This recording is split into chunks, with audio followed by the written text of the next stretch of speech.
We can see maybe about 6,000 stars in the night sky, and that depends on where you, how dark your skies are.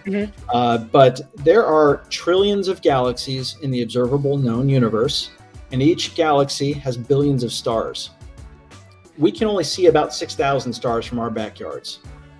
All right, hello and welcome to this episode of the Lehigh Valley with Love podcast. I'm your host, George Wacker, and today we are talking about Lehigh Valley Space Fest, taking place May 6th through 7th, 2023 at Paxinosa Elementary School in Easton, PA. The Lehigh Valley is Fest Central, so home to all the fests, so it makes sense that we have a Space Fest. Why not? We talked with Marty McGuire, one of the coordinators, about his interest in backyard astronomy and where that came from. We also talked about his role as a NASA ambassador, which is pretty cool. We also discussed a few trippy space facts, and Marty lets us know the best spot in Pennsylvania to see the night sky without light pollution.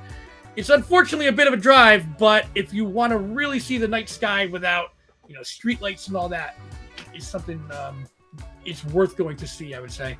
As always, thank you to our sponsors, Kitchen Magic, Michael Bernardin with Remax Real Estate, Molly's Irish Grill and Sports Pub, made possible in Lehigh Valley, and Wind Creek Event Center. For all of our information, check out our show notes. Google us, Lehigh Valley with Love podcast.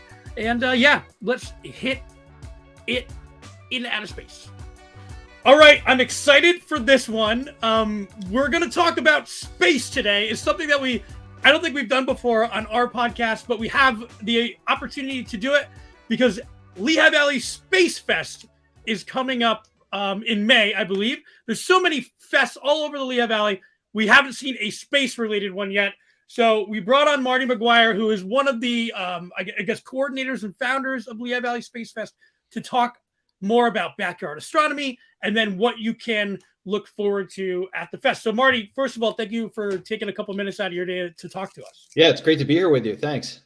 So let's get right into it. Can we talk a little bit before we get into Space Fest about your background with astronomy? I was looking up your bio and it's amazing. You've done so many really interesting things. So talk us through how you got interested and where you are now with astronomy in general. Yeah, I am. I'm by day, I'm a marketing professional. By night, I'm an amateur backyard astronomer and all-around space enthusiast. So I have no.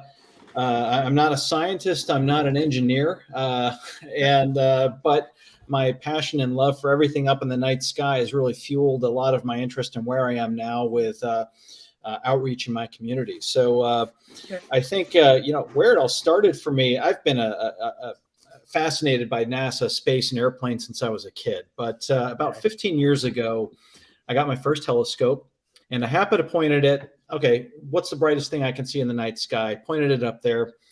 And lo and behold, there's rings on the planet Saturn. I was hooked. It was like my own personal discovery of, I felt like Galileo in my backyard, seeing Saturn for the first time. You don't normally, when you're looking into the night sky without a telescope like that, you see the rings of Saturn in images or in videos, but to see it, I guess, from your backyard totally changes that perspective. Yeah, and you don't see it like the photos online where you see Hubble Space Telescope pictures or other massive telescopes on the top of mountains. We don't see it like that. But with even a small telescope or a strong pair of binoculars on a tripod, and you'd be surprised that you can actually make out a little bit of a shape of Saturn and some rings. But with a more powerful telescope, you can actually see the disk around the planet. And from that moment, and it was my first time seeing it, it was just a fuzzy blob and there was little rings off the side. It wasn't anything to write home about, but I saw it for the first time. And that personal moment of discovery is a theme around many amateur astronomers. What's the moment that got them hooked? Or as a kid, or seeing the moon up close through a telescope for the first time. Those are moments of that personal discovery, which blows people's mind. And I've had the opportunity to share my telescope in public viewing settings a couple times and show kids up close craters on the moon. And it's just a wow factor. They step away, and go, "Wow, that's a crater on the moon." They never thought they could see it up that close with their own eyes. You see pictures online, but seeing it in person is just a whole nother experience. So seeing Saturn's rings fuzzy blob, first time 15 years ago. That was Right. my moment. And I just, I yearned to do more. And starting about 10 years ago, I got a little more than 10 years ago, I got a bigger telescope so I could do more. And, started taking pictures through it. What can I see from the Lehigh Valley? Even with these light polluted skies that we have, Right. there's a lot Right. we can see. All the warehouses, lights, and everything, no matter Mhm. where you live, there's bound to be some light pollution, but there's a astonishing amount of things we can see even from our neck of the woods. So that's what got me started, and it's kind of bloomed from there. And I started my astronomy page on social media called Backyard Astronomy Guy Mhm. about 10 years ago now, just over 10 years. And started just sharing my basic pictures and what I was finding in the night sky and sharing that with others and sharing my excitement about my own little personal discoveries, which weren't brand new to anybody else, but they were new to me. And, Mhm. found a following and just started really having fun with that. And I think it's interesting because you say 15 years ago, with all due respect, it wasn't when you were a kid that you got into astronomy. It Correct. was a little bit more as you were an adult. And I think that's really neat because it shows other adults like, hey, yes, this is a fun hobby that kids really enjoy too, but it's not just that. Like there's a lot more you can get out of it. Like, how did you then get hooked up with NASA? Like to take Yeah. your hobby to that So even next step? I started my own, Facebook page, and it kind of bloomed from there a little bit and sharing. And then, social media. One day, I saw that during September of I think 2016, it was NASA's Jet Propulsion Laboratory in Pasadena, California, had their annual application window for volunteers to become solar system ambassadors. These are public outreach coordinators that need to apply to become a member of the program. You have to have a plan for outreach on how to bring space to your community. And I applied in September of 2016.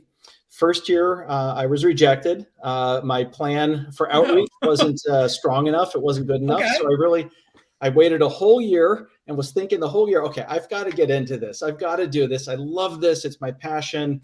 How can I get that stamp of approval from NASA that I Yeah. What can was your plan? Yeah.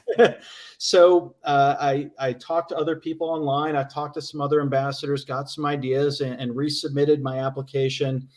I believe it was 2017 was my first year. So it was actually September of 2015 I first applied, but 2016 September I applied again. And sometime around mid-December or something, it was one of the coolest Christmas gifts ever. I got a big packet of mail from JPL, and I was Okay. accepted. So my plan for how I was going to do events in the Lehigh Valley was accepted, Mhm. and I've now been an ambassador for NASA for 5 years. I'm one of over 1,000 ambassadors across the U.S. And my other friend and ambassador Todd Sullivan, who's the founder of Lehigh Valley Space Fest, he and I Okay. are running this event.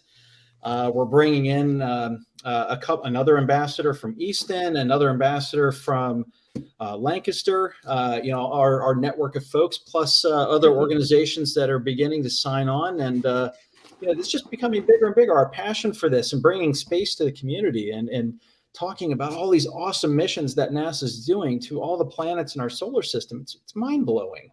And there's so much interest in this. You see NASA t-shirts at Target and Walmart. Sure. NASA's a brand that really, it has interest across almost every kind of group. It's cool to Mhm. wear a NASA t-shirt, and it's a brand you aspire to want to be involved with. And so for a marketing guy who also loves space, it's really the best of both worlds Sure. for me. So I'm just having a blast with it. And so, did that outreach plan include Lehigh Valley Space Fest, or how did that kind of Yeah. come together? So Todd Sullivan's really the brainchild of this. It Okay. started out pre-pandemic as Easton Space Fest, and we were going to launch it. But the first year we tried to get it going, there was a massive heat wave. I believe it was 2019 or something. The air conditioning Okay. broke in the facility we're going to have it at, so we had to cancel. And Yeah. then So good. COVID came along. And late last year, Todd was thinking, you know what? I think we need to rebrand this as Lehigh Valley Space Fest. Get it going again. It's time. The Valley needs this. Mhm. And we relaunched it as Lehigh Valley Space Fest, and it will be in Easton this May at the Paxinosa Middle School on May 6th and 7th. It's a weekend, Saturday and Sunday. But it's just another way for Todd and I and other ambassadors and the network of people we're bringing in as speakers and exhibitors to really bring space down to earth for the average person, the average kid, and the space dreamer, the astronaut wannabe. It's really accessible to a lot of people now, and as there's rockets launching all the time from Kennedy Space Center. The pace of space exploration is increasing dramatically. It's in the news a lot. It's hard to miss. So right, and it used to be. I mean, NASA is clearly the largest and most well-known one, but then you have the private companies now, and I was just reading an article with China, and they're ramping up space as well. So, politics aside, it's becoming.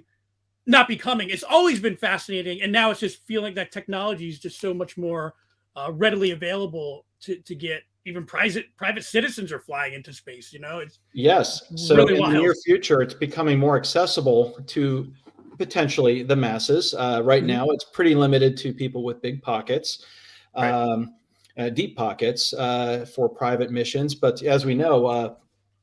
Jared Isaacman from Shift for Payments, right here in the Lehigh Valley, has funded his own mission in coordination with St. Jude's and did a fantastic mission there. And one of our solar system ambassadors, Dr. Cyan Proctor, who has a much longer science resume, she was the pilot of that mission. She actually carried along 2 patches for me. So I have a NASA patch and a solar system ambassador patch that have orbited Earth for 3 days. It's right here on my wall. That's amazing. And, go ahead. Well, no, just I totally forgot about that. Local, for people who aren't familiar, the owner of Shift 4 Payments, which is a local, but humongous company. Yeah.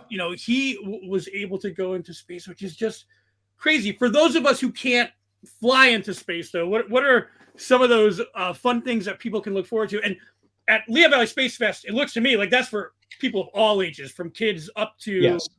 It's a family-friendly event. It's a free event. There may be some craft activities which may be available for a fee, depending on how we get sponsors involved. Sure. But it's a family-friendly free event, and the kinds of things we're going to have there.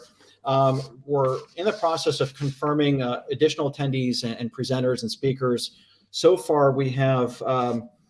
But it's going to be a list of a wide range of space subjects. Families with budding astronauts and space explorers, and as kids won't want to miss it. We're going to have expect free NASA stickers, fact sheets, handouts, hands-on space-related activities. How to build your own stomp rocket, some other cool STEM-related activities that ambassadors use throughout the U.S. We hope to have solar telescope viewing during the day, so you can safely look at the sun up close through a special telescope that's pretty neat. Protect your eyes.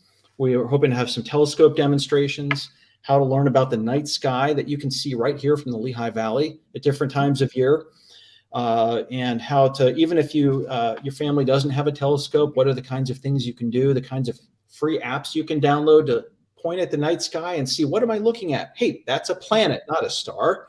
By the way, you can see 5 planets right around now from the night sky in the Lehigh Valley. And, it's all those wow factors.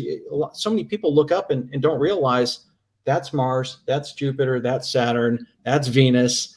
And these things are accessible. So educational topics around what can you see in the night sky and more.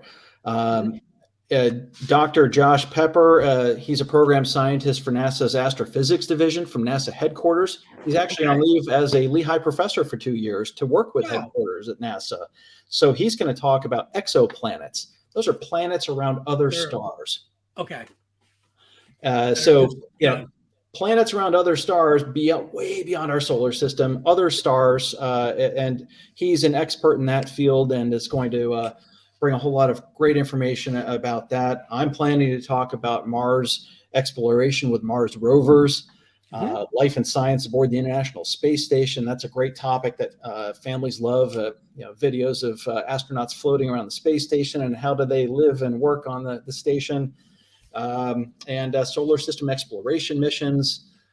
fantastic imagery to expect on seeing Jupiter and Saturn up close, really just bringing the science in a really fun and engaging way to attendees to really see some of this stuff firsthand and have the chance to talk with people and subject matter experts throughout the group. So we're adding on more attendees, more exhibitors as time goes on. So, our website is lvspacefest.org. So that's the place to go to find out how the speaker list is going to be increasing over the coming months, and the list of activities for Saturday versus Sunday. We're really excited because this is, hopefully become part of one of the fest staples of the Lehigh Valley. Right. This year it'll be in Easton. Who knows where it'll be the following years? But Sure. accessible to the masses. I think that's interesting. I mean, I don't pretend to know like how to set one of these up, but it seems like there could be different locations you could go to and to hold something like this. And I also would imagine that it's great for that backyard astronomy community to be able to meet up and maybe talk shop and swap suggestions and all that. And we're hoping that we can get more amateur astronomers to bring their telescopes, maybe for public viewing of the sun if they have the proper equipment. People who are interested in educating the public about this, and telescopes can be quite expensive, so it takes for someone who's interested in sharing that experience with someone for the first time. You see the delight on somebody's face using your telescope to see craters on the moon, even during daytime. And it's a memorable moment. And our aspiration is to really increase that passion for space because we love it so much. And if we could inspire even just a couple of kids by seeing some of these things firsthand and talking to somebody from NASA headquarters and other groups, what might it inspire them to do in their life and dream big? And that's the sky's the limit. And it's really, the sky's no longer the limit. For some of these kids, many of them could be space travelers by the time they're my age. And that's not even kind of out of the question. It'd be amazing just to see even in the next 10 years where that technology leads. Really? You brought up a good point.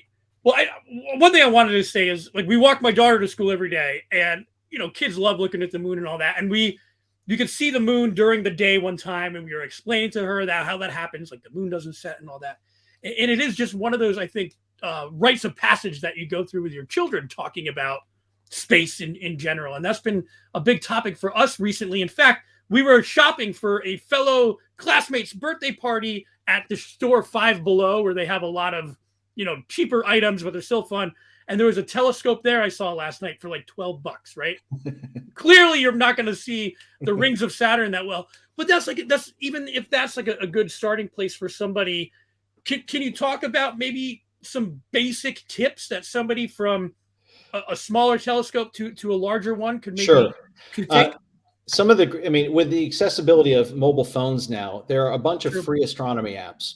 And that is a great place to start, because even with just your own eyes and a smartphone and one of those free astronomy apps, you can, it's augmented reality. So you can point it at the sky and see, what's that bright light I'm looking at? Well, in the evenings right now, you can see Mars with your bare eyes. It looks a little reddish, and it's way up in the kind of the southeastern sky. But if you have an app to help you know what to look for, then that wow factor, you might have thought that was just a reddish looking star before. But once you realize that's a planet, you're hooked, wanting to learn more. How far is it? Why can't I see it all year round? Why can't, I could see Saturn a couple months ago, but why is it harder to see now? And as we orbit the sun and rotate and just the dynamics of all this, a free astronomy app helps get rid of a lot of the confusion, because what am I looking at? Second, a lot of people have binoculars laying around. That is basically a telescope, maybe a small one, but it's a start. It'll get you looking up and point that at the moon when you can see it, and see some craters in more detail, and really just think of it that way. If you've got a strong enough pair of binoculars, and I'm kind of starting from bottom up, Sure, if absolutely. a strong enough pair of binoculars, or say a camera that has a good telephoto lens, or that can do telephoto, and you may have a tripod. If you point it at Jupiter, you take a picture, and then you crop it on your phone and zoom in even more, you may see 4 dots on either side, of Jupiter. Those are 4 of its largest 80 moons. You can see that in our backyards from the Lehigh Valley with some basic kind of camera equipment. If you zoom in enough and it's stabilized with a tripod, you might be able, depending on your equipment, you might be able to see, hey, those dots on the other side are 4 moons. Galileo discovered those, I believe, in the 1400s or something with a very crude telescope. That can be your own personal discovery moment to see, I can see 4 moons around Jupiter. Are you kidding me? You're looking at the same thing he was looking at when he saw it for the first time. It is wild. It's wild. And, Saturn's further away, but with maybe, a smaller telescope or to a larger one can actually make out some rings. Now, none of these pictures that you'll take with it, if you hold up your smartphone to the lens or anything, look like most of the stuff you see online, because that takes some pretty advanced equipment, which gets very expensive. And I'm not even there to an extent. But it becomes, what else can I see? A couple of years ago, I was standing on the parking deck on top of at Lehigh University trying to get a clear view of the sky so I could see the comet Neowise that was out July of 2020. Spotted that and used my camera with a telephoto lens to get some shots of that. There might be another comet coming around that might be visible to the naked eye or unaided eye this January into February in the early morning hours. We'll see. But again, it's these celestial events. Some of these are once in a lifetime kinds of things. I got to see the planet Mercury pass in front of the sun. That was a once in a lifetime moment for me. And I have photos of that, and I shared it with a lot of people. So a lot of these things which are occurring, these celestial events, what's up in the night sky, NASA's got a great monthly video they produce in advance about what's coming up for what's up in January, what's up in February. So if you're curious about what to look for and what can I spot with just a pair of binoculars or my own eyes from the backyard, that is a great resource to use, the NASA What's Up videos, because it really makes it relatable to the average person who doesn't have a fancy telescope. And maybe for that person who's never, they've thought about it, they've been interested in it, or they're like me, they're looking up the moon, walking their kid to kindergarten. Yeah, Lehigh Valley Space Fest can be like, just go. You don't need to have this base knowledge ahead of time. You can go, right, I would imagine, and learn a lot more about it and maybe get involved. And we hope to share that with attendees and get them excited about what they can do in their own backyards, right here from the Lehigh Valley with tons of light pollution. But imagine if you ever have the opportunity to go to a darker sky spot. And we've got one about 3.5 to 4 hours away. It's the darkest sky spot in the Northeast, Cherry Springs State Park in northern Pennsylvania, north central PA. It's the darkest sky spot we've got near us. How many people can say they've really seen the Milky Way unless they've really been to... I'll be honest, I grew up in Wayne County, in a small town in Wayne County, Pennsylvania. And one of the things that I do miss is you walk out of your house and there it was. If there was a street light, there was one, a mile away. So it is amazing if somebody hasn't been to one of those, and I haven't been to that darkest location, I've read about it. If you haven't been to a place like that, it does really change your perspective of what's out there at night, It does. So, Marty, go ahead. Yeah, we can see maybe about 6,000 stars in the night sky, and that depends on where how dark your skies are. But there are trillions of galaxies in the observable known universe, and each galaxy has billions of stars. We can only see about 6,000 stars from our backyards. It's mind-boggling how much is that? Well, let's talk, because we'll finish up with this. We're going to talk about some mind-blowing facts. Am I wrong to say, I read somewhere there's more stars in the sky than there are particles of sand on the beach, all the beaches on the earth, right? That's how can you can't even comprehend that.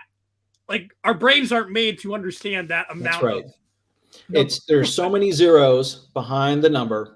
Our brains can't think of it. It's hard, think of $1 billion, or it's hard to even comprehend what $1 billion is if you laid them all out in ones. It's right. You go to the moon and back or something, right? I don't know. And now we're talking about trillions of galaxies that have billions of stars each. It's an unfathomable number of zeros after all of this. So, and the distances are so great that close to 13.7 billion light years old.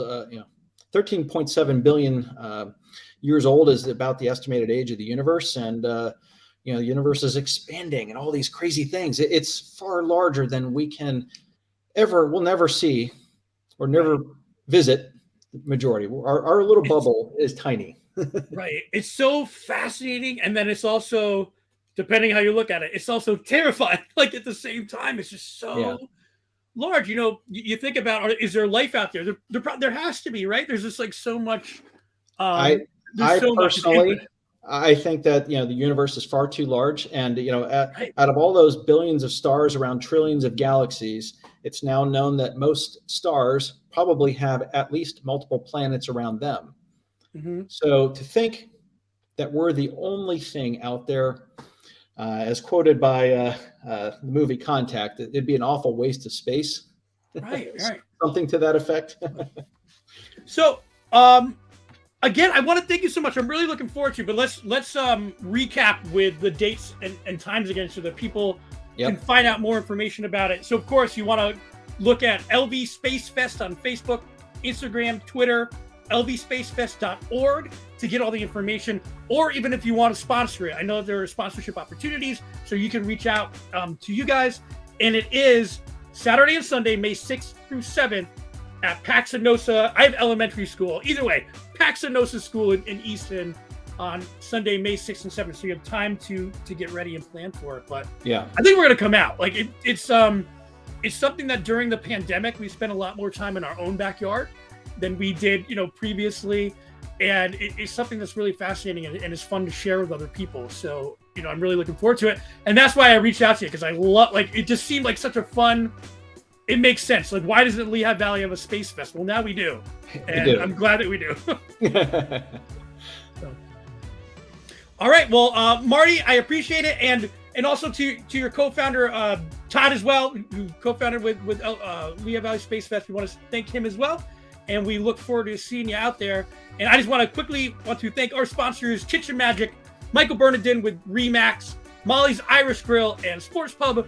And of course, Lehigh Valley Made Possible. Visit lvmadepossible.com for more information about why the Lehigh Valley is a great place to work, play, and look at stars.